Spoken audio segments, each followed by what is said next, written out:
भारत के 4 लाख मठ मंदिर सरकार के कंट्रोल में है, लेकिन एक भी मस्जिद, एक भी मज़ार, एक भी दरगाह और एक भी चर्च सरकार के कंट्रोल में नहीं है।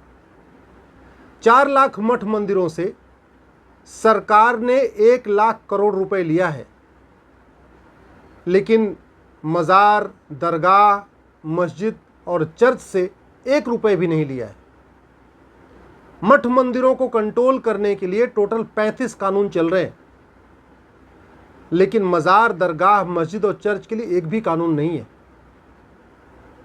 हमारे जो चारों धाम हैं सरकार के कंट्रोल में है। हमारे जो 12 भगवान शिव के ज्योतिर्लिंग हैं सरकार के कंट्रोल में है। 51 जो शक्तिपीठ हैं सरकार के कंट्रोल में है।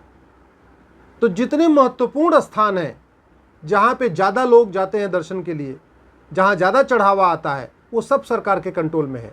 तो जहाँ चढ़ावा आता है वो सरकार ने ले लिया। अब जो गांव के हमारे दूर के मंदिर हैं वो फटेहाल हो चुके। वहाँ पे व्यवस्था नहीं हो पा रही है क्योंकि वहाँ पे कोई चढ़ावा आता नहीं है, वहाँ सर्वाइव करना मुश्किल हो गया है। इसीलिए इन 35 कानूनों को मैंने सुप्रीम कोर्ट में चैलेंज किया है और हमने कहा है कि ये पूरी तरीके से कॉन्स्टिट्यूशन का वायलेशन है। आप दिल्ली में कालका जी मंदिर को तो कंट्रोल में आपने सरकार के कंट्रोल में ले लिया, लेकिन आपने जामा मस्जिद को सरकार कंट्रोल में नहीं लेते हो। राजस्थान में पुष्कर का मंदिर सरकार के कंट्रोल में है। अजमेर शरीफ की जो दरगाह है वो सरकार के कंट्रोल में नहीं है। कश्मीर में वैष्णो देवी मंदिर सरकार के कंट्रोल में, लेकिन हजरत बल की दरगाह सरकार के कंट्रोल में नहीं है। मुंबई में सिद्धि में विनायक मंदिर सरकार के कंट्रोल में, लेकिन वहीं थोड़ी दूर पे हाजी अली की दरगाह है, सरकार के कंट्रोल में नहीं है। ऐसे ही आंध्रा में तिरुपति बालाजी का मंदिर सरकार के कंट्रोल में, लेकिन वहीं आसपास की जो मस्जिद है और चर्च है वो सरकार के कंट्रोल में नहीं है। तो पूरे देश में जितने हमारे महत्वपूर्ण धार्मिक स्थान थे, जितने हमारे महत्वपूर्ण मठ मंदिर थे, सबको सरकार ने कंट्रोल कर लिया है। वहाँ का चढ़ावा भी सरकार लेती है। वहाँ जो मंदिर की प्रॉपर्टी है, जो मंदिर के नाम की दुकानें हैं, वो सब कुछ किराए पर उठा रही है, उनको चढ़ावा ले रही है और अल्टीमेटली पॉलिटिकल पार्टियाँ और जो सत्ताधारी दल होते हैं उसका फ़ायदा उठा रहे हैं। मंदिर का चढ़ावा केवल और केवल हिंदुओं के कल्याण के लिए यूज़ होना चाहिए।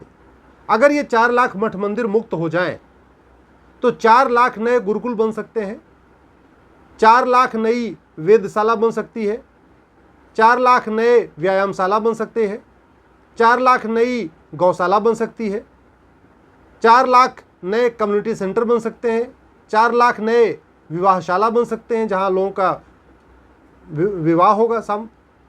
तो अगर ये 4 लाख मठ मंदिर फ्री हो जाएं तो वो एक बहुत बड़ा हिंदू धर्म के प्रचार प्रसार का केंद्र बनेगा। अभी वहाँ केवल लूट खसोट चल रही है। सरकारी बाबू आके वहाँ पैसा इकट्ठा कर रहे हैं, नेताओं को जा रहा है, सत्ताधारी वहाँ से पैसा उठा रहे हैं। तो जो चढ़ावा का पैसा है वो पॉलिटिकल पार्टियाँ ले लेती हैं, मंत्री ले लेते हैं, पॉलिटिकल पार्टियों के फंड में चला जा रहा है इनडायरेक्ट वे में, और वो उनके प्रचार प्रसार में काम आ रहा है। जो खजाने में बसता है वो सेकुलरिज्म के नाम पे सबके ऊपर लुटाया जा रहा है। क्यों भाई?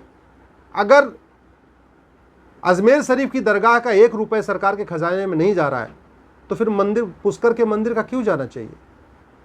अगर हाजी अली का 1 रुपये भी सरकार नहीं लेती है तो 500 करोड़ 600 करोड़ या जितने भी है सिद्धि विनायक मंदिर वो सरकार क्यों ले रही है?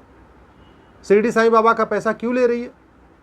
तिरुपति बालाजी का पैसा क्यों ले रही है? वैष्णो देवी मंदिर का पैसा क्यों ले रही है? हमारा ये कहना है, या तो आप एक कानून बनाइए, यूनिफॉर्म एंडाउमेंट कोड, कहते हैं समान धर्मस्थल संहिता, समान धर्मस्थल संहिता बनाइए और जो जो उस क्राइटेरिया में फिट बैठते हैं आप वहाँ अपना रख रखाव करिए, उनको मैनेज करिए, मेंटेन करिए।